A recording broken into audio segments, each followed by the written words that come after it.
اے بنی عبد المطلب، میں تمہارے سامنے جو تحفہ پیش کرنے لگا ہوں وہ عرب کا کوئی اور شخص پیش نہیں کر سکتا۔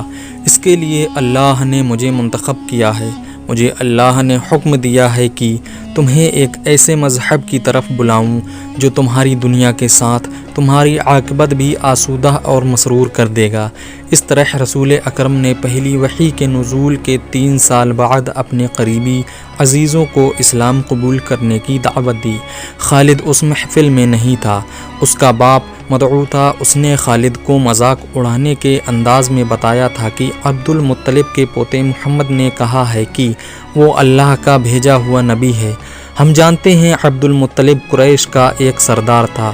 الولید نے اپنے بیٹے خالد سے کہا، بے شک محمد کا خاندان اعلیٰ حیثیت رکھتا ہے، لیکن نبوت کا دعویٰ اس خاندان کا کوئی فرد کیوں کرے؟ اللہ کی قسم اور قسم حبل اور عزا کی، میرے خاندان کا رتبہ کسی سے کم نہیں۔ کیا نبوت کا دعویٰ کر کے کوئی ہم سے اونچا ہو سکتا ہے؟ آپ نے اسے کیا کہا ہے؟ خالد نے پوچھا۔ پہلے تو ہم چپ ہو گئے، پھر ہم سب ہنس پڑے۔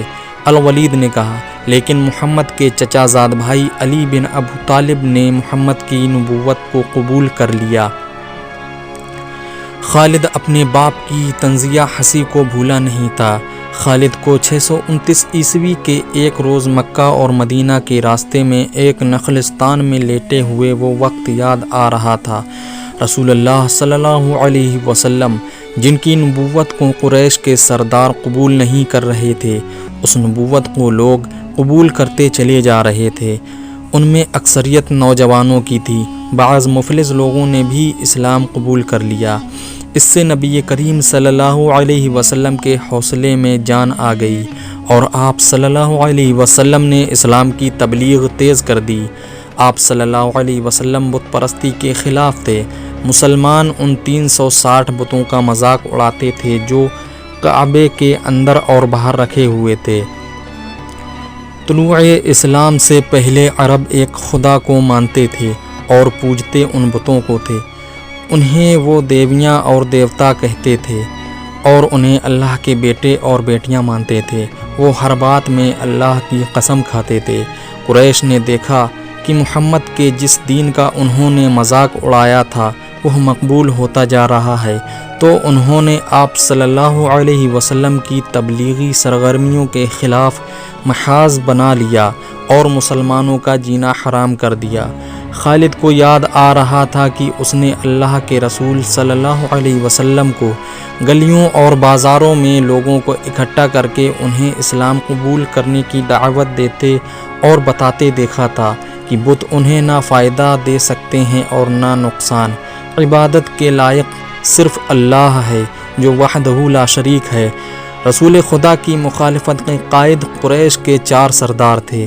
ایک تو خالد کا باپ الولید، دوسرا نبی کریم صلی اللہ علیہ وسلم کا اپنا چچا ابو لہب تھا، تیسرا ابو سفیان اور چوتھا ابو الحکم تھا جو خالد کا چچا زاد بھائی تھا۔ مسلمانوں پر سب سے زیادہ ظلم و تشدد اسی شخص نے کیا تھا۔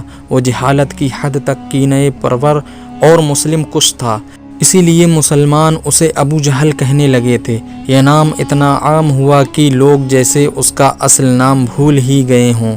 تاریخ نے بھی اس پستہ خود بھینگے اور لوہے کی طرح مضبوط آدمی کو ابو جہل کے نام سے ہی یاد رکھا ہے۔ خالد کو یہ یادیں پریشان کرنے لگیں، شاید شرمسار بھی۔ قریش کے لوگوں نے رسول خدا کے گھر میں کئی بار غلاظت پھینکی تھی۔ جہاں کوئی مسلمان اسلام کی تبلیغ کر رہا ہوتا وہاں قریش کے آدمی جا پہنچتے اور ہلڑ مچاتے تھے۔ بد اخلاق اور دھتکارے ہوئے آدمیوں کو رسول خدا کو پریشان کرتے رہنے کے کام پر لگا دیا گیا تھا۔ خالد کو یہ اطمینان ضرور تھا کہ اس کے باپ نے محمد رسول اللہ کے خلاف ایسی کوئی گھٹیا حرکت نہیں کی تھی۔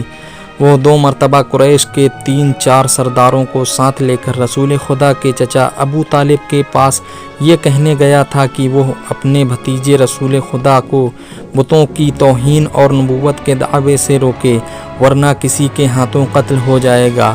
ابو طالب نے ان لوگوں کو دونوں مرتبہ ٹال دیا تھا۔